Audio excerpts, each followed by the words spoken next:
Hello everyone, another message from a PayPal contribution, and remember, a contribution of any amount to the PayPal link in the description box. If you want your story made into a video, you go right to the top of the list. Okay. Hi Ollie, I wish my donation to grow your channel could have been more, but I recently cut ties with another abuser in my life at the cost of my primary source of income, and I am a bit short these days. If you make a video with my letter, please keep me anonymous. And you never have to apologize for size of a contribution or a lack thereof, so don't worry about it. You and I have had contact before, but I'll do my best to recap my experience optimally for a video response. I have tried to be brief, but I hope I can be excused for a little extra length to get to the less common aspects of my story. To get the less common aspects of my story out there and accommodate a dimension of my story that I really wanted to tell after hearing your wife speak. Some of it I never heard any of your other viewers talk about. Honestly, I think I have a book in me, but I don't feel ready to try that. For now, I'm hoping others who have the same problems will feel less alone and share this through you. My mother filed for divorce when I was a few months old after catching my father with child pornography. By the time I was 3, I wanted him to stop visiting me. Well, if she divorced him when you were a few months old for child pornography, why was he still even in your life? Why was she even allowing him in your life? Everyone said it was just a phase, but he was verbally abusive. Oh, child pornography is just a phase.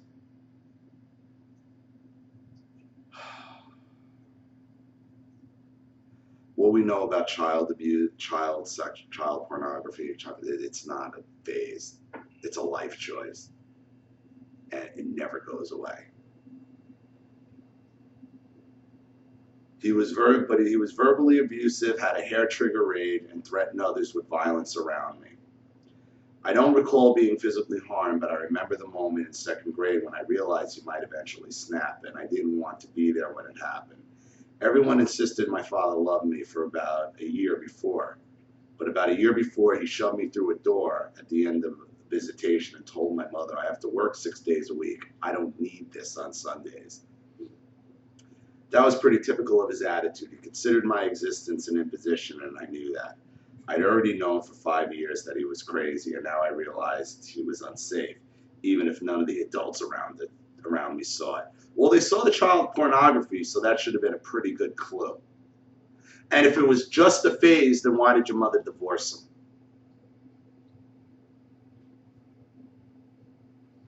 If the child pornography was just a phase, and this anger and all this other stuff you're talking about, nobody else saw it, then why did your mom have to divorce him? Right there, you got your answer. Right there, you got your answer. I was 8 years old saying, I don't want daddy to come visit me anymore because he's not okay, and it scares me. And having to back it up for months on end over and over is a bigger burden than should have been mine. But I give my child self credit for being so determined and resourceful. No one wanted to permit it, and my father planned to get back at me by proving to the court that I was the crazy one. But I made my case so clearly and adamantly for so long as to essentially prove I was fine and he was dangerously mentally ill. I won the right to go no contact. Doing research on my family history for health-related purposes, I recently discovered that Googling his name yields a trove of evidence that age has made him only bolder in his perversion and aggression. He was the one dodged bullet among many taken. If only I could have gotten rid of the others that early on. My mother is a narcissist, binge drinker, and likely sociopath. Verbal abuse was constant, but with her it was also physical, sexual, spiritual, and later financial.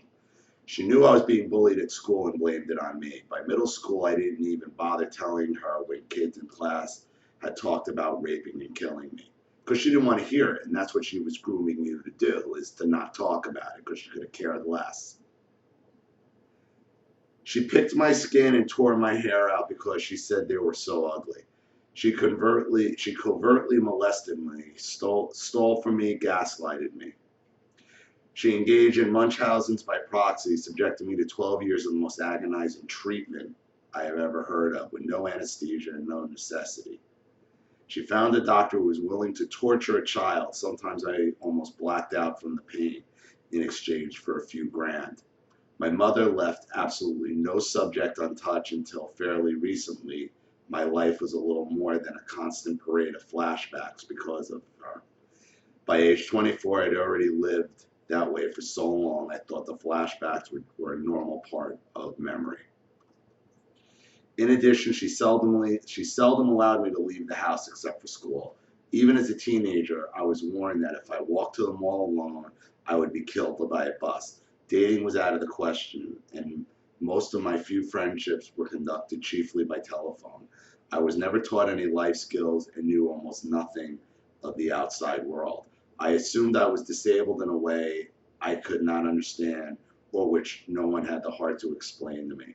I never heard of anyone in a normal state of health being protected like this, which is why I didn't run as soon as I turned 18. I thought something was wrong with me and I wouldn't survive alone. Right, and that's all part of the grooming. They want you to think you can't do anything on your own and you can't survive without them. And they go so far as to keep you ignorant on basic things of how the world works. So you are basically a slave to them. When I finally left in my 20s, figuring I could at least die in peace if I moved far enough away, I didn't know how to arrange a get-together with a friend, do laundry, cook a meal, or even prevent myself from developing body odor.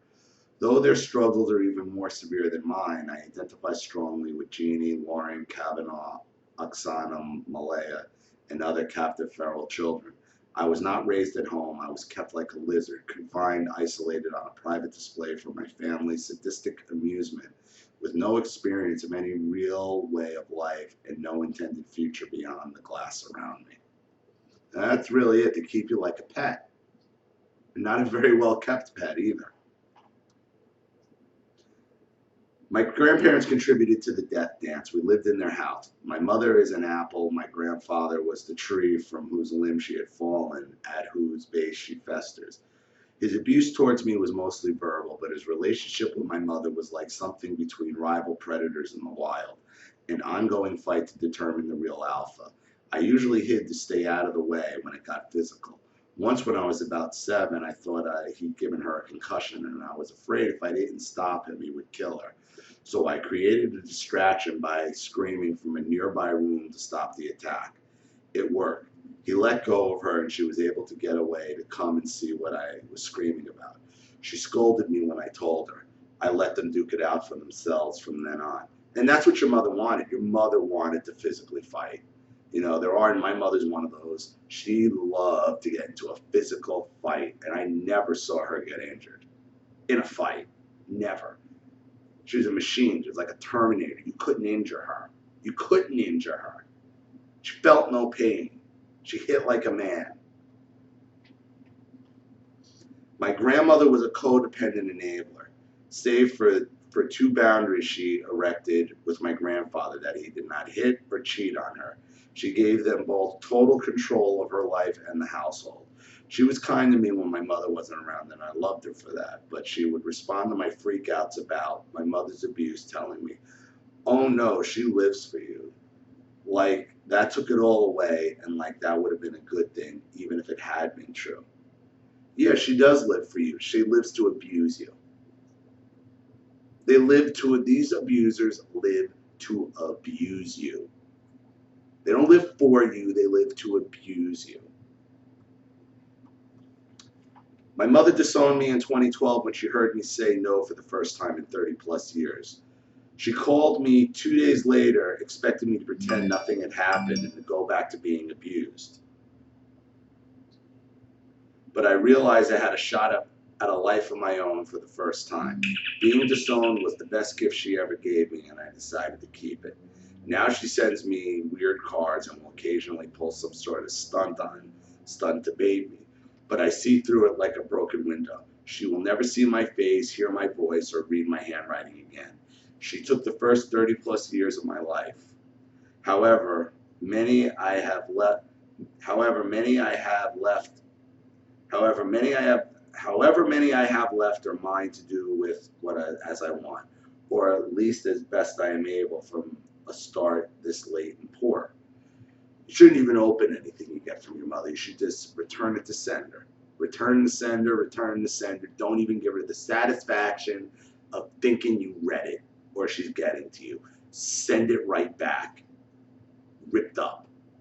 Send it, like, rip up the envelope, put it in another envelope, and send it back. So when she opens it and she sees, like, oh, it wasn't even open, but it's all torn up. Damaged though I surely am. I seek the best life I can create. I'm alcohol-free, drug-free, in therapy with providers who get what happened to me and have the tools to help. And it's still a 12-step for my codependency and Al-Anon issues, and doing self-care at every level. I work to thrive, and it's not like nothing has changed, but progress is unavoidably slow. And I know I don't have to tell you or any survivor that gets incredibly draining and depressing. Yeah, it does. And that'll kill you. It's the fighting this and dealing with this and the breakthroughs, and even when you have a success, it becomes depressing and draining, and then you become that car with no gas in it.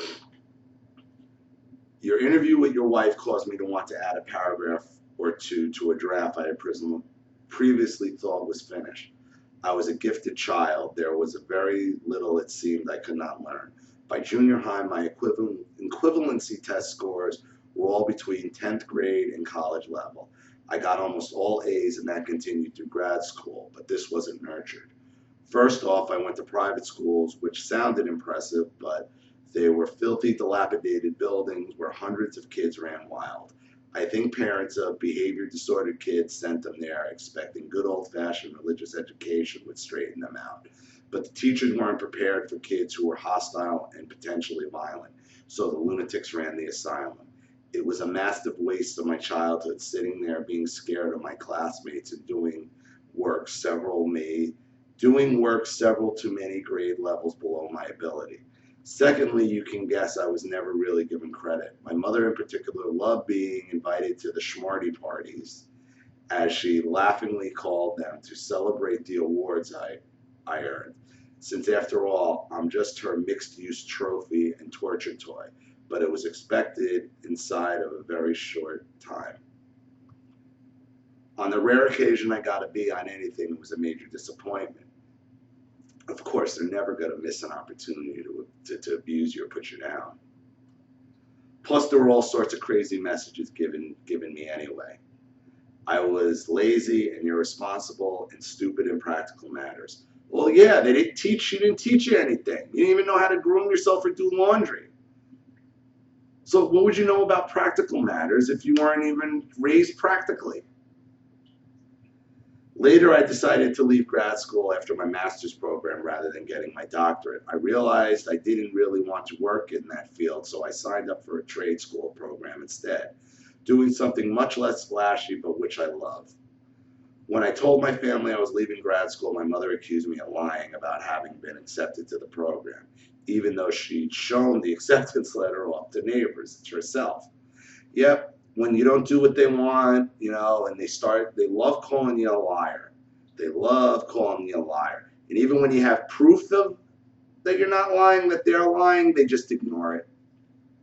Usually makes them angrier that you call them out on it. I now do the work for which I went to trade school part-time, but I can't seem to make a go of it.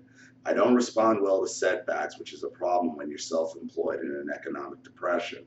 I can't tell whom to trust for professional collaboration or advice, and lately I felt so worn out, I've just wanted to give up on the only career I've ever really truly wanted within my heart. I do multiple side jobs I hate, usually with abusive people like the narcissist I just got rid of, along with my primary job to survive. Though I never wanted to do anything artistic professionally, I'm a very gifted musician, and not half bad dancer and visual artist either.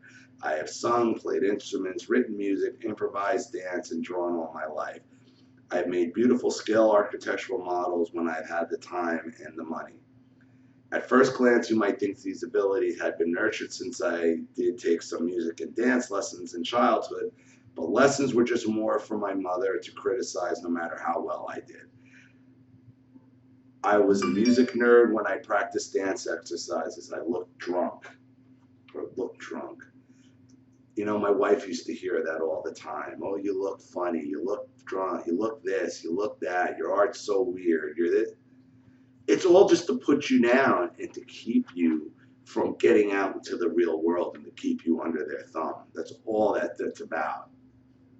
So when you start doing something you enjoy and you start enjoying it, the reason you're shutting down is because you're waiting for that horrible criticism from your mother. And when it doesn't come, you usually give it to yourself. The models were the worst. There was always something wrong with every scene I made. I wasn't even allowed in college to use the right kinds of glue, paint, and other tools. My mother said latex paint and wood varnish were dangerous chemicals I couldn't handle, and that I'd cut a finger off if I used men's tools like a pen sander. Today I need music, dance, and model making for my sanity. Each is a different part of how I nurture myself, but I hear that shrieking, hateful voice in my mind. Of course you do. Of course you do. And when you want to do something, this is something, you can't do it, you'll kill yourself, you'll cut this off. It's always some ridiculous excuse that, for years went unchallenged. Just for years would go unchallenged because you're used to taking the abuse. I had a problem with an architectural model a few months ago. The kit was faulty or something. I haven't been able to reapproach the hobby at all since. I take dance classes with my 12-step sponsor, and he has to coach me when we practice so I don't beat up on myself when my memory shorts out. I can't seem to let myself make my music a priority, even though it's one of the things I love more than anything. I might get really into it and sustain my efforts for a few months if I'm lucky, but somehow it never lasts long enough for me to accomplish much. Last year I won a music competition I'd been trying to win for 20 years, and it was a mind-blowing success. But a few days later I sustained an injury that ruined my life in ways I can't even describe. And while the two are completely unrelated, my brain tied them together. I regret winning the contest, and I can't bear to play that song anymore. I get flashbacks and go into crying spells when I try. This is all just the self-sabotage that the narcissist sets you up for. It's that self-sabotage because you're waiting for them to take it away from you. More generally, I still have to live with complex PTSD. Narcissists and sociopaths still flock towards me. My brain is so blunted with depression half the time. You'd never guess I was a grad school educated honors student, and I know my mother still isn't done with me despite nearly 4 years of no contact and the relative stillness over the last year and a half or so. My only comfort is that I live 2,000 miles away, so far out into the convoluted mountain roads that most people can't find me with GPS and turn-by-turn directions combined.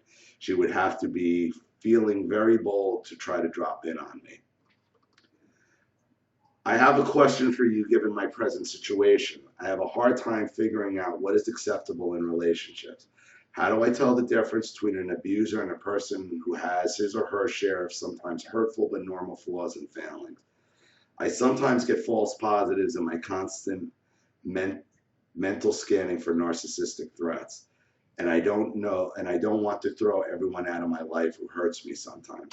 Sometimes good people do stupid, insensitive things. Thank you for your hard work for yourself and those of us who have suffered the same abuse of you. I hope your daughter soon comes to know and appreciate the man you really are. All right, thank you. Thank you. Now to your question about how do you know the difference? Well, when you tell the person how you feel, it's pretty simple.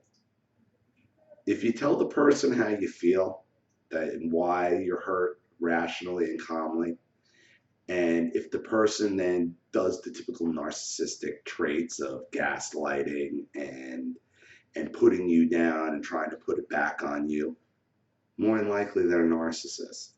If they apologize or at least try to understand where you're coming from, at least try to make you understand where they're coming from, that's somebody who's worth keeping around, because you are going to, your people in your life are going to piss you off, maybe say something that's hurtful. But normal people, when you tell them that, hey, that hurt me or this or that, they apologize and they try to figure out why. When you tell the narcissist how you feel, they're going to gaslight you. It's very simple. Just like you deal with a narcissist, the same traits, you're looking for the gaslighting, and then the backbiting and the flying, the recruiting of flying monkeys. If that's not happening, then if they apologize and they want to at least talk it out, then that's somebody you want to keep around. The second they start gaslighting, calling you crazy, calling you this, calling you that, you know what you got? Cut them out of your life. Cut them out of your life immediately. So I hope that helps. Thank you for your contribution. I really appreciate it. Thank you for your story. I really appreciate that as well. To everyone else, anybody else who can help, please leave your comments in the comments below. And again, if you enjoyed this channel, please consider making a contribution to the GoFundMe link in the description box. And remember, a contribution of any amount. If you want your story made into a video, you go right to the top of the list. This is Ollie Matthews. Thanks for watching. See you all again soon.